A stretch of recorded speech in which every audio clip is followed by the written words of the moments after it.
ഞാൻ സുബിൻ VR. നമ്മൾ കഴിഞ്ഞ വീഡിയോയിൽ എന്താണ് 143(1) ഇൻറ്റിമേഷൻ ഓർഡർ എന്ന് നമ്മൾ കണ്ടിരുന്നു. പല ആളുകൾക്കും 143(1) പ്രകാരം ഡിമാൻഡ് നോട്ടീസും വന്നിട്ടുണ്ടായിരുന്നു. അപ്പോൾ 143(1) ഇൻറ്റിമേഷൻ ഓർഡറിനെ കുറിച്ച് കൂടുതൽ അറിയാനായിട്ട് നിങ്ങൾ നമ്മളുടെ കഴിഞ്ഞ വീഡിയോ കണ്ടു നോക്കുക. ഇന്ന് നമ്മൾ ഡിസ്കസ് ചെയ്യുന്നത് 143(1) പ്രകാരം ഡിമാൻഡ് വന്നിട്ടുള്ള ആളുകൾ എന്താണ് ചെയ്യേണ്ടത്, നിങ്ങൾക്ക് യഥാർത്ഥത്തിൽ ലയബിലിറ്റി ഇല്ലെങ്കിൽ എങ്ങനെയാണ് ഈ ഡിമാൻഡിന് ഒരു റെസ്പോൺസ് ഫയൽ ചെയ്യേണ്ടത്, ഈ കാര്യങ്ങളെ കുറിച്ചാണ് നമ്മൾ ഇന്ന് ഡിസ്കസ് ചെയ്യുന്നത്. ഇൻകം ടാക്സുമായി ബന്ധപ്പെട്ട് മലയാളത്തിൽ ഏറ്റവും കൂടുതൽ വീഡിയോസ് ഉള്ളത് നമ്മുടെ ചാനലിലാണ്. നിങ്ങൾ ചാനൽ ഇതുവരെ സബ്സ്ക്രൈബ് ചെയ്തിട്ടില്ലെങ്കിൽ ഇപ്പോൾ തന്നെ സബ്സ്ക്രൈബ് ചെയ്യുക. പുതിയ വീഡിയോസിന്റെ അപ്ഡേറ്റ് ലഭിക്കാനായിട്ട് ബെൽ ബട്ടൺ പ്രസ് ചെയ്യുക. അതുമാത്രമല്ല, നമ്മൾ ഈ ഡിസ്കസ് ചെയ്തതുമായി ബന്ധപ്പെട്ട് നിങ്ങൾക്ക് എന്തെങ്കിലും സംശയങ്ങളോ അഭിപ്രായങ്ങളോ ഉണ്ടെങ്കിൽ കമന്റ് ബോക്സിൽ രേഖപ്പെടുത്താം. ചാനലിന്റെ വാട്സ്ആപ്പ് നമ്പർ ഡിസ്ക്രിപ്ഷനിൽ കൊടുത്തിട്ടുണ്ട്, നിങ്ങൾക്ക് അതിലേക്ക് മെസ്സേജ് അയക്കാം. അപ്പോൾ നമുക്ക് വീഡിയോയിലേക്ക് കടക്കാം. നിങ്ങൾക്ക് ഡിമാൻഡ് വന്നിരിക്കുന്നു, ഇനി എന്താണ് ചെയ്യേണ്ടത്? ഫസ്റ്റ് വൺ, നിങ്ങൾ റിട്ടേൺ ഫയൽ ചെയ്തത് എല്ലാം കറക്റ്റ് തന്നെയാണ്, പക്ഷേ എന്നിട്ടും നിങ്ങൾക്ക് ഡിമാൻഡ് വന്നു. ഉദാഹരണത്തിന് നിങ്ങൾ 10E ഫയൽ ചെയ്തു. നിങ്ങൾ റിട്ടേൺ ഫയൽ ചെയ്യുന്നതിന് മുൻപ് തന്നെയാണ് 10E ഫയൽ ചെയ്തത്. 10Eയിൽ നിങ്ങൾക്ക് 20,000 rupees റിലീഫ് ഉണ്ട്. 10Eയിൽ അത് കറക്റ്റ് ആയിട്ട് തന്നെ റിഫ്ലക്ട് ചെയ്തിട്ടുണ്ട്. നിങ്ങളുടെ ഇൻകം ടാക്സ് റിട്ടേണിലും അത് കറക്റ്റ് ആയിട്ട് തന്നെ റിഫ്ലക്ട് ചെയ്തിട്ടുണ്ട്. പക്ഷേ നിങ്ങൾക്ക് 143(1) ഇൻറ്റിമേഷൻ വന്നപ്പോൾ ഈ 20,000 rupeesന്റെ relief income tax department consider ചെയ്തിട്ടില്ല. ഇതാണ് ഫസ്റ്റ് സാഹചര്യം. ഇങ്ങനെ ഒരു സിറ്റുവേഷൻ വരികയാണെന്നുണ്ടെങ്കിൽ നമ്മൾ എങ്ങനെയാണ് റെസ്പോണ്ട് ചെയ്യേണ്ടത്? ഇവിടെ പ്രത്യേകം ശ്രദ്ധിക്കേണ്ട കാര്യം, നിങ്ങൾ ഫയൽ ചെയ്ത റിട്ടേൺ കറക്റ്റ് തന്നെയാണ്. അതിൽ പ്രത്യേകിച്ച് ഒരു റിവിഷന്റെയോ റെക്ടിഫിക്കേഷന്റെയോ ആവശ്യമില്ല. പക്ഷേ ഇൻകം ടാക്സ് ഡിപ്പാർട്ട്മെന്റ് പ്രോസസ് ചെയ്തപ്പോൾ നിങ്ങളുടെ ചില ക്ലെയിമുകൾ കൺസിഡർ ചെയ്തില്ല. എന്നാൽ നിങ്ങളുടെ ഫയലിംഗ് കാര്യങ്ങളെല്ലാം വളരെ കൃത്യമായിട്ട് തന്നെ നിങ്ങൾ ചെയ്തിരുന്നു. ഉദാഹരണത്തിന് ഈ കേസിലാണെന്നുണ്ടെങ്കിൽ നിങ്ങൾ 10E റിട്ടേൺ ഫയൽ ചെയ്യുന്നതിന് മുൻപ് തന്നെ ഫയൽ ചെയ്തിട്ടുണ്ട്. നിങ്ങളുടെ ഫോം നമ്പർ 10E നിങ്ങൾ ഡൗൺലോഡ് ചെയ്തെടുത്ത് നോക്കി കഴിഞ്ഞ് കഴിഞ്ഞാൽ നിങ്ങളുടെ റിലീഫ് എത്രയാണോ നിങ്ങൾ ക്ലെയിം ചെയ്തിരിക്കുന്നത് കൃത്യമായിട്ട്, നമ്മുടെ കേസിൽ 20,000 രൂപയാണെന്നുണ്ടെങ്കിൽ 20,000 രൂപ തന്നെ 10Eയിൽ റിലീഫായിട്ട് റിഫ്ലക്ട് ചെയ്യുന്നുണ്ട്. ഇതാണ് നിങ്ങളുടെ സിറ്റുവേഷൻ എന്നുണ്ടെങ്കിൽ നിങ്ങൾ റീപ്രോസസ് റിട്ടേൺ എന്നുള്ളൊരു ഓപ്ഷനാണ് യൂസ് ചെയ്യുന്നത്. നിങ്ങൾക്ക് സർവീസസിൽ റെക്ടിഫിക്കേഷനിൽ റീപ്രോസസ് റിട്ടേൺ എന്നുള്ളൊരു ഓപ്ഷൻ കാണാനായിട്ട് കഴിയും. നിങ്ങൾക്കത് ക്ലിക്ക് ചെയ്തുകൊണ്ട് റീപ്രോസസ് റിട്ടേൺ നിങ്ങൾക്ക് റിക്വസ്റ്റ് കൊടുക്കാവുന്നതാണ്. എങ്ങനെയാണത് ചെയ്യുക എന്ന് നമുക്ക് കാണാം. സർവീസസിൽ റെക്ടിഫിക്കേഷൻ എന്നുള്ള ടാബ് സെലക്ട് ചെയ്യുക. അതിനുശേഷം നിങ്ങളൊരു ന്യൂ റിക്വസ്റ്റ് കൊടുത്തിട്ട് ഇൻകം ടാക്സിൽ അസസ്മെൻറ്റ് ഇയർ, നിങ്ങളുടെ ലാസ്റ്റ് അസസ്മെൻറ്റ് ഇയർ സെലക്ട് ചെയ്തതിന് ശേഷം കണ്ടിന്യൂ കൊടുത്തതിന് ശേഷം നിങ്ങൾ റീപ്രോസസ് ദ റിട്ടേൺ എന്നുള്ളൊരു ഓപ്ഷൻ ക്ലിക്ക് ചെയ്യുക. നിങ്ങൾ ഇതിൽ പ്രത്യേകം ശ്രദ്ധിക്കേണ്ടത്, നിങ്ങൾ കൊടുത്ത ഇൻകം ടാക്സ് റിട്ടേൺ, നിങ്ങൾ സബ്മിറ്റ് ചെയ്തിട്ടുള്ള ഇൻകം ടാക്സ് റിട്ടേൺ വളരെ കറക്റ്റാണ്. ഇൻകം ടാക്സ് ഡിപ്പാർട്ട്മെൻറ്റിൻ്റെ പ്രോസസ്സിംഗ് മിസ്റ്റേക്ക് കൊണ്ട് മാത്രമാണ് നിങ്ങൾക്ക് ഡിമാൻഡ് വന്നിരിക്കുന്നത്. ഈ സാഹചര്യത്തിൽ മാത്രമാണ് നിങ്ങൾക്ക് റീപ്രോസസ് റിട്ടേൺ എന്നുള്ളൊരു ഓപ്ഷൻ ഉപയോഗിക്കാവുന്നത്. അല്ലാതെ നിങ്ങൾക്ക് എന്തെങ്കിലും മിസ്റ്റേക്കുകൾ ഉണ്ടെന്നുണ്ടെങ്കിൽ, നിങ്ങൾ ചെയ്തതിൽ എന്തെങ്കിലും മിസ്റ്റേക്കുകൾ ഉണ്ടെങ്കിൽ നമ്മൾ അടുത്ത് ഡിസ്കസ് ചെയ്യുന്ന കാര്യങ്ങളാണ് നിങ്ങൾ ഉപയോഗിക്കേണ്ടത്. അടുത്ത കാറ്റഗറി എന്ന് പറയുന്നത് ഏറ്റവും കൂടുതൽ ആളുകൾക്ക് ഇപ്രാവശ്യം സംഭവിച്ചിട്ടുള്ള ഒരു മിസ്റ്റേക്കാണ്. സാലറി അരിയർ കിട്ടിയ ആളുകൾ സെക്ഷൻ 89 റിലീഫ് പ്രകാരം പൈസ ക്ലെയിം ചെയ്തപ്പോൾ ഫോം നമ്പർ 10E ഫയൽ ചെയ്യാനായിട്ട് വിട്ടുപോയി. അല്ലെങ്കിൽ ഇൻകം ടാക്സ് റിട്ടേൺ ഫയൽ ചെയ്തതിന് ശേഷമാണ് 10E ഫയൽ ചെയ്തത്. അല്ലെങ്കിൽ ഇൻകം ടാക്സ് റിട്ടേൺ ഫയൽ ചെയ്യുന്നതിന് മുൻപ് തന്നെ 10E ഫയൽ ചെയ്തു. പക്ഷേ പല ആളുകൾക്കും ഒരു മിസ്റ്റേക്ക് പറ്റിയത്, നിങ്ങളുടെ ഫോം നമ്പർ 10E നിങ്ങൾ ഡൗൺലോഡ് ചെയ്തെടുത്ത് നോക്കിക്കഴിഞ്ഞാൽ കാണാൻ പറ്റും. അതിൽ റിലീഫ് എന്നുള്ള കോളത്തിൽ 0 എന്നായിരിക്കും ചിലപ്പോൾ വന്നിട്ടുണ്ടായിരിക്കുക.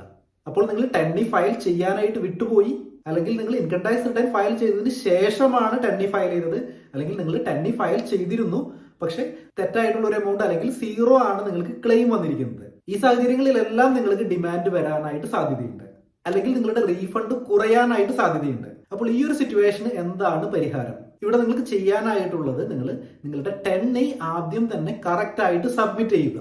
അതിനുശേഷം റിവൈസ് റിട്ടേൺ ഫയൽ ചെയ്യുക. അപ്പോൾ നിങ്ങൾ 10E കറക്റ്റ് ആയിട്ട് ഫയൽ ചെയ്തതിന് ശേഷം റിവൈസ് റിട്ടേൺ ഫയൽ ചെയ്ത് കഴിഞ്ഞാൽ ഓട്ടോമാറ്റിക് ആയിട്ട് തന്നെ പെൻഡിങ് ആക്ഷനിൽ നിങ്ങൾക്ക് വന്നിരിക്കുന്ന ഔട്ട്സ്റ്റാൻഡിംഗ് ഡിമാൻഡ് ഇല്ലാതായിട്ടുണ്ടായിരിക്കും.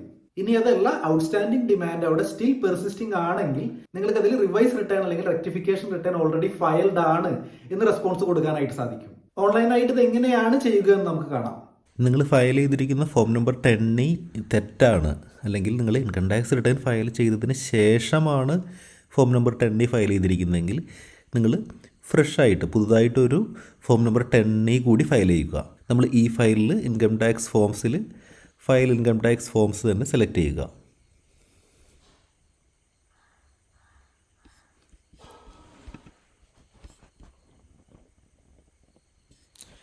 ഇതിൽ നിങ്ങൾ tax exemption and relief form number 10 file now എന്ന് കൊടുക്കുമ്പോൾ അസസ്മെൻറ്റ് ഇയർ സെലക്ട് ചെയ്യുക.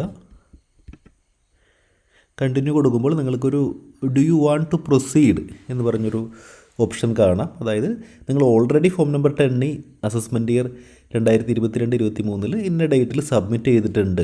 നിങ്ങളിനി ഇത് വീണ്ടും സബ്മിറ്റ് ചെയ്യുകയാണെന്നുണ്ടെങ്കിൽ ഇത് ഈ പുതുതായിട്ട് സബ്മിറ്റ് ചെയ്യുന്നതായിരിക്കും നിങ്ങളുടെ ഫോം നമ്പർ 10 എന്ന് കണക്കാക്കുന്നത്. അതുമാത്രമല്ല പുതിയ ഡേറ്റ് ആയിരിക്കും നിങ്ങളുടെ submission date. Shall be current date with all consequence of law attached എന്ന് പറഞ്ഞിട്ടൊരു മെസ്സേജ് കാണാം. നിങ്ങളതിൽ പ്രൊസീഡ് കൊടുക്കുക. അതിനുശേഷം നിങ്ങൾ ആ 10 കറക്റ്റായിട്ട് തന്നെ ഫയൽ ചെയ്യുക. അതിൽ റിലീഫ് കറക്റ്റായിട്ട് വരുന്നുണ്ട് എന്ന് നിങ്ങൾ എൻഷുർ ചെയ്യുക. അപ്പോൾ ഫോം നമ്പർ 10 ഫയൽ ചെയ്തതിന് ശേഷം നിങ്ങൾക്കിനി റിവൈസ് റിട്ടേൺ ഫയൽ ചെയ്യാം. നിങ്ങൾ ഇൻകം ടാക്സ് റിട്ടേണിൽ file income tax return select ചെയ്യുക. അസസ്മെൻറ്റ് ഇയർ 2022-23 സെലക്ട് ചെയ്യുക. ഓൺലൈൻ മോഡ് കണ്ടിന്യൂ കൊടുക്കുക.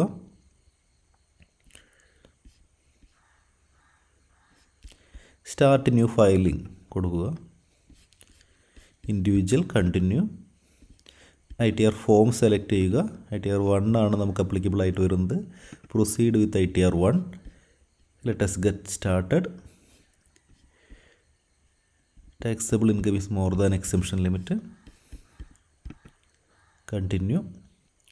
ഇവിടെ നിങ്ങൾ ഫയലിംഗ് സെക്ഷൻ എന്നുള്ളത് ശ്രദ്ധിക്കുക. നിങ്ങൾ ഓൾറെഡി റിട്ടേൺ ഫയൽ ചെയ്തിട്ടുണ്ട്. അതുകൊണ്ട് section 139(5) revised after filing original return എന്നുള്ളത് സെലക്ട് ചെയ്യുക.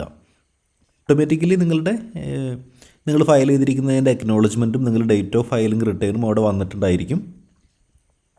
അപ്പോൾ ഈ ടാബ് ഓട്ടോമാറ്റിക്കലി സെലക്ട് ചെയ്ത് കിടക്കുന്നുണ്ടായിരിക്കും. എങ്കിലും ഇത് ഒന്ന് ശ്രദ്ധിക്കുക. 139(5) തന്നെയാണ് നിങ്ങൾ റിവൈസ് റിട്ടേൺ സെലക്ട് ചെയ്യുമ്പോൾ സെലക്ട് ചെയ്യേണ്ടത് എന്ന് നിങ്ങൾ ശ്രദ്ധിക്കുക. അതിനുശേഷം നിങ്ങൾ കൺഫേം കൊടുത്തുകൊണ്ട് നിങ്ങളുടെ ബാക്കി ഡീറ്റെയിൽസുകൾ കൊടുക്കുക. ഫോം നമ്പർ 10 ഫയൽ ചെയ്തതിന് ശേഷം നിങ്ങൾ റിലീഫ് കൃത്യമായിട്ട് തന്നെ കൊടുക്കുക.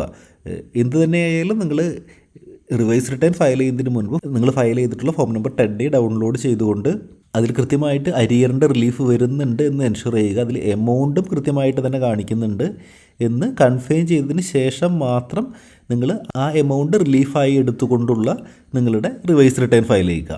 ഇങ്ങനെ ഫോം നമ്പർ 10 റീസബ്മിറ്റ് ചെയ്ത് നിങ്ങൾ റിവൈസ് റിട്ടേൺ ഫയൽ ചെയ്യുകയാണെന്നുണ്ടെങ്കിൽ പെൻഡിങ് ആക്ഷനിൽ നിങ്ങളുടെ ഔട്ട്സ്റ്റാൻഡിംഗ് ഡിമാൻഡ് ഓട്ടോമാറ്റിക് ആയിട്ട് തന്നെ ഡിസപ്പിയർ ആയിട്ടുണ്ടായിരിക്കും. ഇനി അതല്ല, ഇപ്പോഴും അവിടെ പെൻഡിങ് ആക്ഷനിൽ ഔട്ട്സ്റ്റാൻഡിംഗ് ഡിമാൻഡ് നിൽക്കുന്നുണ്ടെങ്കിൽ എങ്ങനെയാണ് അതിന് ഒരു റെസ്പോൺസ് കൊടുക്കേണ്ടത്? അതുമാത്രമല്ല, പല ആളുകളും ഇൻകം ടാക്സ് റിട്ടേൺ ഫയൽ ചെയ്തപ്പോൾ സെൽഫ് അസസ്മെന്റ് ടാക്സ് അടച്ചതിന് ശേഷം അതിന്റെ ചലാൻ ഡീറ്റെയിൽസ് ഓൺലൈനായിട്ട് അപ്ഡേറ്റ് ചെയ്യാനായിട്ട് വിട്ടുപോയിട്ടുണ്ട്. അങ്ങനെ ചെയ്ത പല ആളുകൾക്കും ഡിമാൻഡ് വന്നിട്ടുണ്ട്. അപ്പോൾ ഈ സാഹചര്യത്തിലും എങ്ങനെയാണ് ഈ ഔട്ട്സ്റ്റാൻഡിംഗ് ഡിമാൻഡിന് ഒരു റെസ്പോൺസ് ഫയൽ ചെയ്യുക എന്ന് നമുക്ക് അടുത്ത വീഡിയോയിൽ കാണാം. വീഡിയോ യൂസ്ഫുൾ ആയി എന്ന് കരുതുന്നു. ചാനൽ സബ്സ്ക്രൈബ് ചെയ്യാത്തവർ തീർച്ചയായിട്ടും ചാനൽ സബ്സ്ക്രൈബ് ചെയ്യുക. മറ്റൊരു വീഡിയോ ആയിട്ട് വീണ്ടും കാണാം. Thanks for watching.